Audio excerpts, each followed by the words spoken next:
100. All right, it is the second hour of the Elias Macko Show. Now, listen, I'll just start off with a promo and a program note, okay, which I rarely do. I get into the meat right away. But for today, this is a special day. So at 11:30 today, we will be having the most important announcement in the history of the Elias Macko Show.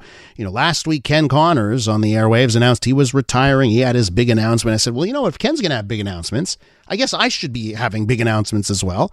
So a very important announcement coming at 11:30. I hope you're all tuned in for that. We're going to begin this second hour of the show with a great guest who's in studio.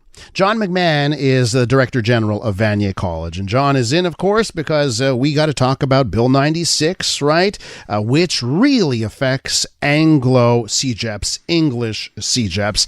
And the session's underway. The semester's underway at our English CEGEPs. John, welcome to studio. Well, thank you very much, Elias. It's finally great to be with you in person. I know. A lot of conversations on the phone during the bad times, the pandemic years, and now we get to see each other in person.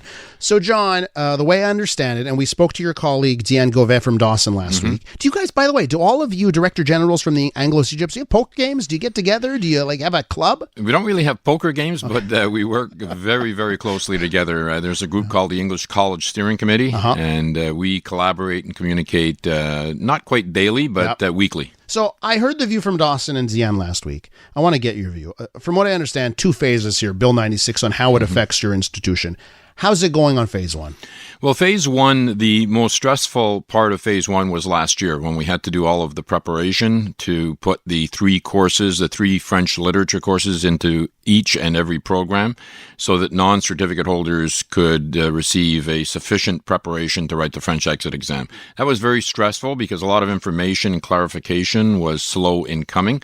But thanks to the wonderful work that our faculty did, particularly in our French departments, we were able to get all of those courses changed, and so we're off and running with phase one. Okay. And then now the attention goes to phase two, which is, I think, far more demanding and challenging. This is going to be the most challenging. We're entering the preparation for phase two, which is going to be effective in the fall of 2024. And this is the famous three courses in French for non-certificate holders and three courses of French, so three French second language courses for certificate holders.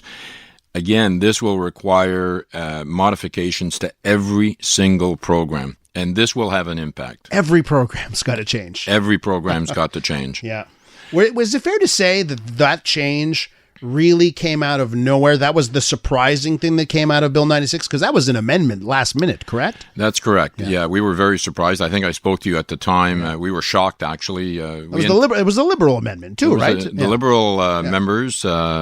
I believe it was Alain David and David Birnbaum who were part of the committee hearings and then threw in the three courses for certificate holders. And we must say, we're not against promoting and preserving French. In fact, we want all of our students, certificate and non-certificate holders, to improve their French. If you're going to live and work in this province, you have to speak French. So we're not opposed to that, but it's the method by which they have brought in these requirements that has been our biggest opposition. And I said it at the time, as the liberals who proposed the amendment, they proposed the amendment, and then they spent the next little while, we're all trying to find out who did this, and we were like, well, we know who did it. But I said it at the time, actually, this is a good thing. Like I remember going back through CEGEP, and I think it'd be better to prepare yourself for living in Quebec. But I said this is not a decision for Bill 96. This should be Education Minister, Higher Education Minister, and the CEGEPs talking about it and coming forward, not some last-minute amendment. Absolutely, and that was our point at the time. As I said, we're completely committed to preserving, promoting French. We could have worked with the Ministry of Higher Education at that time to discuss and collaborate in terms of what is the best way that we can prepare certificate and non-certificate students to improve their French. We're with John McMahon, Director General of Vanier College, talking about Bill 96 and how it's affecting English CEGEPs. So, listen, let's talk about the fact is, everyone that was involved in the Bill 96 decision, and they've all moved on, like new French language minister, new minister for English-speaking Quebecers, new education minister, higher education minister. So now we have a new cast of characters that are now in charge of this, right? So have you had discussions with Pascal Derry is the new higher education minister? Have you had discussions with her about where you stand and maybe if they could help or be lenient or, just listen to some of your concerns? Absolutely. We had a visit from Madame Derry last Monday at Vanier, and she's making a tour of all the colleges, including English colleges. And we had a great discussion. We presented our major issues, which are space, Bill 96, and some regulations that affect international students. But in terms of Bill 96, we may not agree in terms of certain aspects of the law and so on. But where we do agree is that we need resources. We need the resources to make sure that we can implement the requirements of the law in a manner that is conducive to student success and that can also mitigate the impact on faculty. This phase 2 is going to have an impact on faculty because we may not have the teachers who can teach those 3 program courses in French. You're gonna have to let go teachers. That is very possible. We're working very closely with our union to mitigate that, but right now we don't know the extent of the impact that we're facing. Can we just talk a little bit about the caps here? Because, they did it, and I was hammering the CAQ, and some people say I'm too laudatory to the CAQ. I was hammering on this. I thought everyone was not focused on the right things. One of the things that I believe in Bill 96 that's most damaging is there is a de facto ban on Francophones and others going to English CEGEPs because there's a hard cap in numbers. So as the population of Quebec rises, the population of Anglo-Quebecers rise.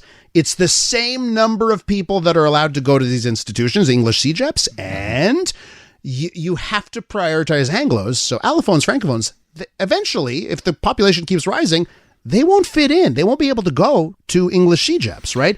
How are you managing the caps, the registration limits, where you get dinged, you get fined if you go over a certain number? How are you managing that? Well, this is also challenging. Admissions is not an exact science. So when we're admitting students, things change in students' lives. So their plans change. So for us to live with a very, very hard cap where there are significant financial penalties if we exceed it is quite a challenge. This is our first semester where we're doing so.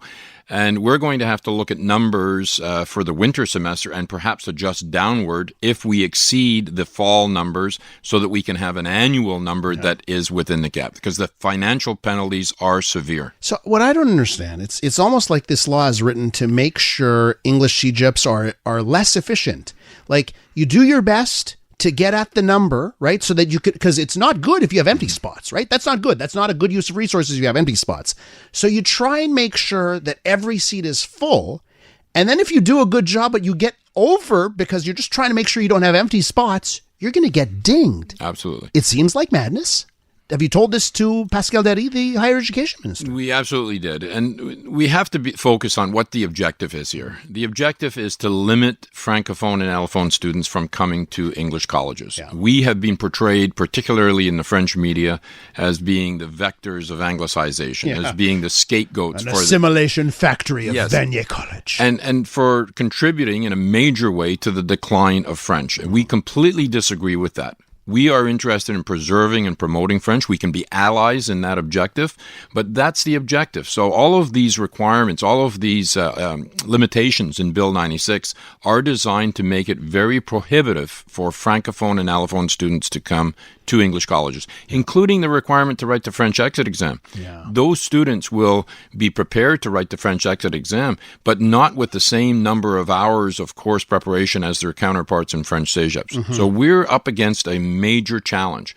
We're committed to student success, but it is going to be a challenge. So let's just wrap up on this note. Student success. Mm-hmm. Bill 96 and students being successful in your studies can both happen. We believe they can. We're trying to balance 3 things. 1, respect for the law. 2, mitigate the impact on our faculty. And 3, maximize student success. But the challenge will be coordinating those 3 objectives in a way that is conducive to achieving the maximum for all 3. John McMahon is Director General of Vanier College, one of the 2 great English CEGEPs, and I have to say that because I went to Dawson. John, you're great. Thank you so much. Thank you very much, Elias.